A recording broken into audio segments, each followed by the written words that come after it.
सुबह का वक्त था। हवा में हल्की ठंडक थी। जिले की जानी मानी आईपीएस अफसर अनन्या सिंह अपनी मां किरण देवी के साथ बाजार की ओर निकल रही थी। रास्ते में चलते चलते अचानक अनन्या की नजर सड़क के उस पार पड़ी, जहां एक शख्स नाली साफ कर रहा था। वो चेहरा, वो अंदाज, अनन्या के कदम ठिठक गए। उसने कांपती आवाज में कहा, मां, उधर देखिए, वो वही मेरे पापा है ना? अगले ही पल उन्होंने सख्ती से कहा, नहीं बेटा, वो तेरे पापा कैसे हो सकते हैं? तेरे पापा तो इज्जतदार आदमी थे, ऑफिस में अफसर थे। ये तो सफाई करने वाला मजदूर है। लेकिन अनन्या के दिल ने मानने से इनकार कर दिया। नहीं मां, आपने जो तस्वीर मुझे दिखाई थी, वो चेहरा मुझे याद है। आप झूठ बोल रही हैं। यही मेरे पापा हैं। उसकी आंखों में आंसू भर आए। प्लीज मां, इन्हें हमारे घर लेकर चलिए। देखिए ना, इनकी हालत कितनी खराब है। लेकिन उसी वक्त उस आदमी विवेक सिंह ने ऊपर नजर उठाई। नजर मिली और उसने किरण को पहचान लिया। पल भर में सब साफ हो गया। वो नजर शर्म से झुक गई, मगर आंखों में हजार अफसोस थे। अनन्या की आंखों में आंसू आ गए। अब कोई शक बाकी नहीं था, लेकिन किरण ने उसका हाथ पकड़ लिया। चल अनन्या, ये तेरे पापा नहीं हैं, तुझे गलतफहमी हो गई है। अनन्या ने हाथ छुड़ाते हुए कहा, मां प्लीज, उन्हें घर लेकर चलो। चाहे आप दोनों में तलाक हो गया, मगर वो मेरे पापा हैं। आपकी उनसे दुश्मनी हो सकती है, मगर मेरी नहीं। किरण का चेहरा सख्त हो गया। देख अनन्या, अगर तू उस आदमी को घर लाएगी तो मैं इस घर में नहीं रहूंगी। चुन ले, या तेरी मां या वो आदमी। अनन्या का दिल टूट गया। वो कुछ कह भी ना पाई और मां उसे खींचते हुए वहां से ले गई। विवेक दूर खड़ा सब देख रहा था। उसकी आंखें नम थीं। वो सोच रहा था, मेरी बेटी कितनी बड़ी हो गई है। काश वो मेरे साथ होती तो शायद आज मैं इस हाल में ना होता। लेकिन गलती भी तो मेरी ही थी। वो फिर चुपचाप अपनी काम में लग गया। उस रात अनन्या को नींद नहीं आई। उसकी आंखों के सामने वही चेहरा घूमता रहा, मिट्टी में लिपटा पर गरिमा से भरा। वो मां के कमरे में आई। मां, आप झूठ क्यों बोल रही हैं? वही मेरे पापा हैं। आप उन्हें घर क्यों नहीं लाना चाहती? उसकी आवाज में दर्द था। आप दोनों की लड़ाई से मेरा क्या लेना देना? मैं अभी भी उनकी बेटी हूं। मुझे अपने पापा से मिलना है, चाहे कुछ भी हो जाए। मैं एक आईपीएस हूं, लेकिन आज मेरी जिंदगी का सबसे बड़ा केस यही है, अपने पापा को वापस लाना। किरण खामोश रही। अनन्या आगे बोली, मां, मुझे बताइए ना, ऐसा क्या हुआ था कि आप दोनों अलग हो गए? शायद अगर मैं जान लूं तो सब कुछ ठीक कर सकूं। मैं चाहती हूं कि हम तीनों फिर से एक साथ नई जिंदगी शुरू करें। अनन्या ने फिर कहा, मां, बताइए क्या हुआ था आप दोनों के बीच? शायद मैं कुछ ठीक कर सकूं। मैं आईपीएस हूं, पर आज खुद अपनी जिंदगी का केस नहीं सुलझा पा रही हूं। पापा की हालत देखकर मुझे शर्म आ रही है। वो मेरे हीरो थे और आज नालियां साफ कर रहे हैं। फिर उसकी आवाज में सख्ती आ गई। अगर आप पापा को घर नहीं लाएंगी तो मैं भी इस घर में नहीं रहूंगी। अब फैसला आपका है। किरण के होंठ कांप पे। कुछ रिश्ते अनन्या वक्त के साथ नहीं, जख्म के साथ खत्म होते हैं। वो आग बुझ चुकी है। मैं उसे फिर से जलाना नहीं चाहती। कमरे में सन्नाटा था, मगर उस सन्नाटे में एक जंग शुरू हो चुकी थी। बेटी और मां के बीच नहीं, बल्कि प्यार और नफरत के बीच। किरण ने गहरी सांस ली और धीमी आवाज में बोली, वैसे भी तेरे पापा ने मुझे छोड़ दिया था अनन्या। अब अगर तू भी मुझे छोड़ना चाहती है तो छोड़ दे, मगर मैं उस आदमी को अपने घर नहीं बुलाऊंगी, कभी नहीं। उनकी आवाज में सख्ती थी, मगर आंखों में डर। अनन्या ने मां की तरफ देखा। मां, आखिर इतना गुस्सा क्यों? ऐसा क्या हुआ था? लेकिन किरण चुप रही। कमरे में बस सन्नाटा था, और उस सन्नाटे में अनन्या का दिल जोर जोर से धड़क रहा था। वो सोचने लगी, क्या मेरे पापा इतने बुरे इंसान थे, या मां किसी और सच को मुझसे छिपा रही हैं? इन सवालों ने उसके दिल को बेचैन कर दिया। सुबह हुई। अनन्या बिना किसी को बताए घर से निकल पड़ी। मां को लगा कि बेटी ड्यूटी पर गई है, पर अनन्या का मिशन कुछ और था, अपने पापा को ढूंढना, उनसे मिलना। बाजार के बीचों बीच धूल और बदबू से भरी उस गली में उसने देखा एक आदमी झुका हुआ, हाथ में टीन की बाल्टी लिए नाली साफ कर रहा था।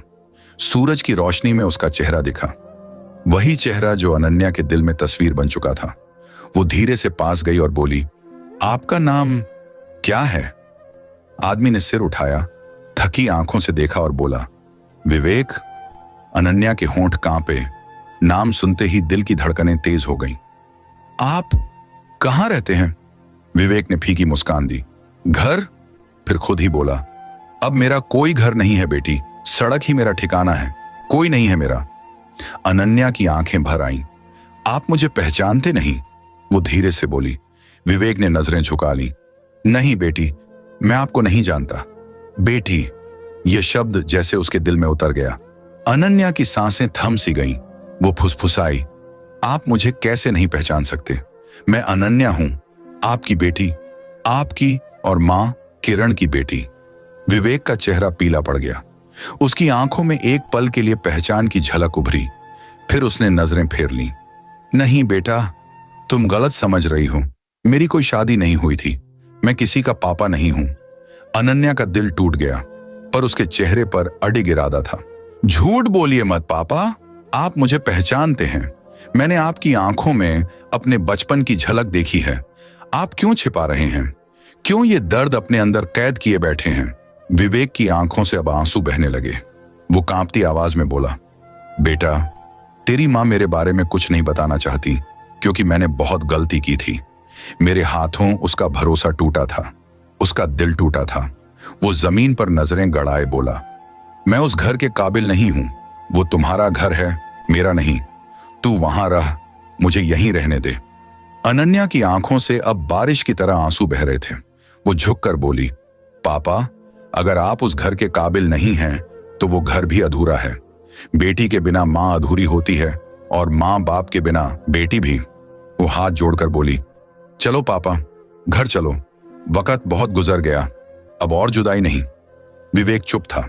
विवेक ने अनन्या की तरफ देखा। आंखों में एक बाप का टूटा हुआ प्यार चमक उठा, लेकिन उसने बस इतना कहा, बेटा, कभी कभी मोहब्बत में वापसी नहीं होती, कुछ कहानियां अधूरी ही मुकम्मल लगती हैं। यह कहकर वो फिर अपने काम में लग गया, और अनन्या बस खड़ी रही वहीं, आंखों में नमी, दिल में दर्द और होंठों पर एक ही सवाल, कब तक रहेंगे ऐसे अधूरे? रात की खामोशी में जब सब सो चुके थे, अनन्या के जहन में बस एक ही आवाज गूंज रही थी, बेटा, तुम घर जाओ। वो सोच रही थी, क्या मां और पापा सच में कभी एक दूसरे से इतनी नफरत कर सकते हैं? दिल के अंदर एक ज्वालामुखी था, सवालों का, दर्द का और अधूरेपन का। पापा से मिलकर वो समझ गई थी कि यह कहानी उतनी आसान नहीं है जितनी दिखती है। उन दोनों को मिलाना किसी इम्तिहान से कम नहीं होगा।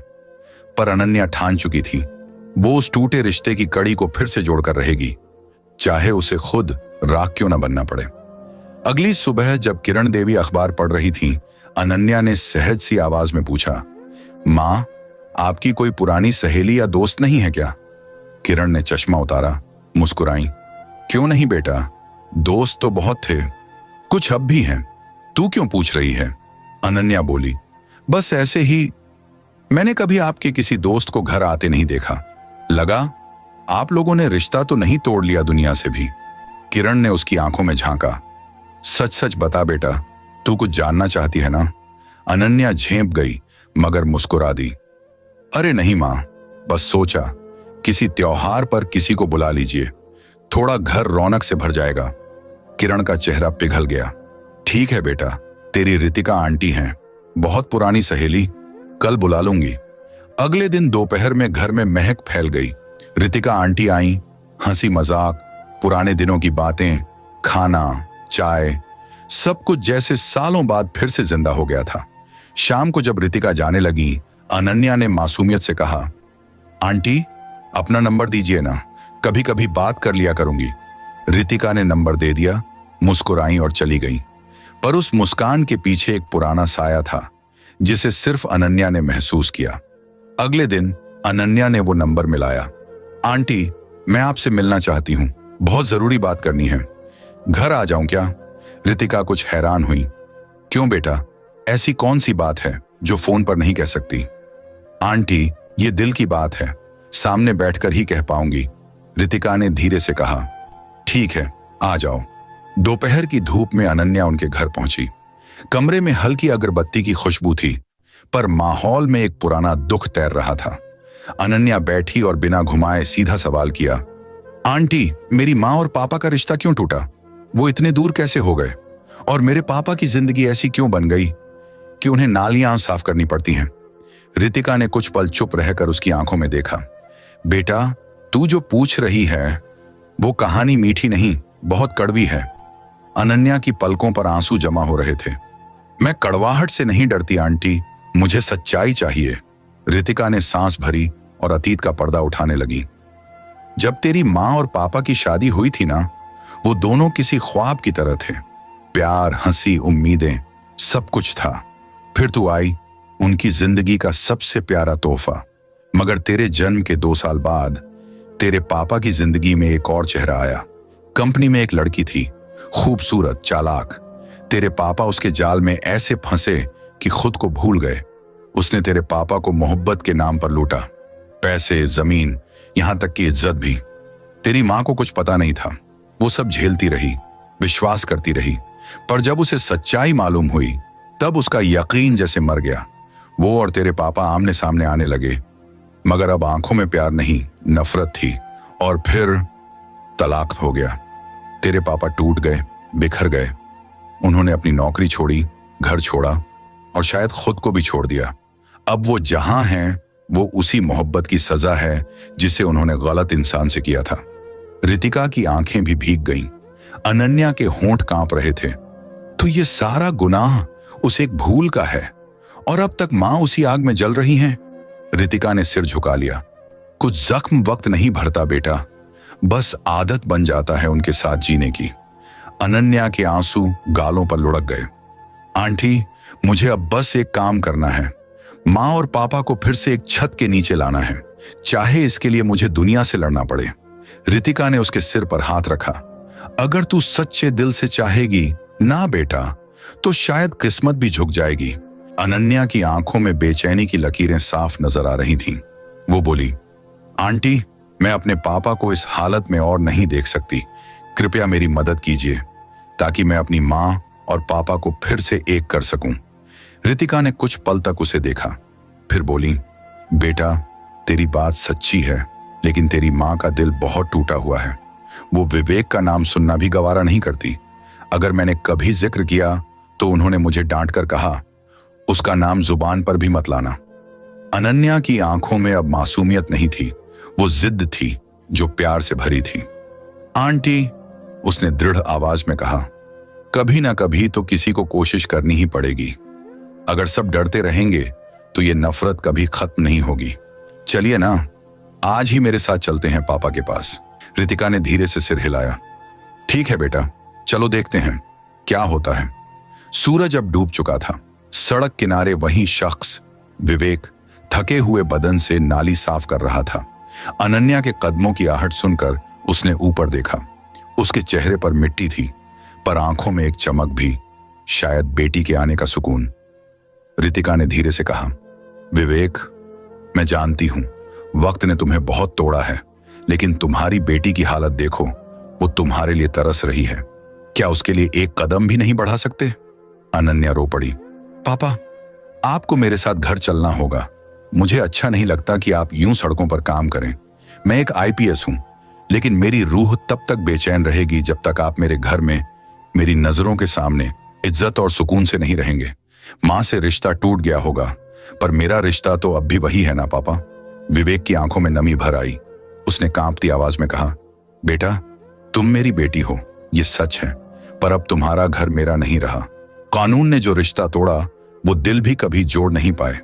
तुम वहां खुश हो और मैं यहीं अपने गुनाहों की सजा भुगत रहा हूं। अनन्या ने आंखें पोंछी। नहीं पापा, अब बस, आपको घर चलना ही पड़ेगा। मां ने बुलाया है, उन्होंने माफ कर दिया है। विवेक चौंक उठा। क्या सच में? अनन्या ने हां में सिर हिलाया। झूठ बोला, पर उसकी नीयत सच्ची थी। विवेक का दिल पिघल गया। वो बोला, अगर किरण ने सच में बुलाया है तो शायद ऊपर वाले ने मुझे एक और मौका दिया है। थोड़ी देर बाद तीनों, अनन्या, रितिका और विवेक, घर की ओर चले। रास्ते में हवा में एक अजीब सुकून था, जैसे बरसों का बोझ उतर रहा हो। लेकिन जैसे ही दरवाजा खुला, किरण देवी ने जो देखा, उनका चेहरा गुस्से से तप उठा। अनन्या, ये क्या किया तुमने?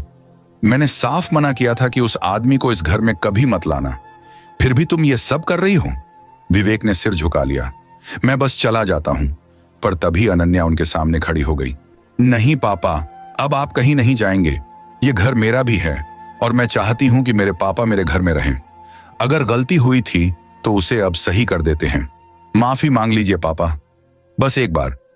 विवेक की आंखें भर आईं, लेकिन उससे पहले कि वो कुछ कहता, किरण चिल्लाई, माफी? इतनी आसानी से? जिस आदमी ने मेरा भरोसा तोड़ा, जिसने मेरे सपनों को रौंदा, मैं उसे कैसे माफ कर दूं?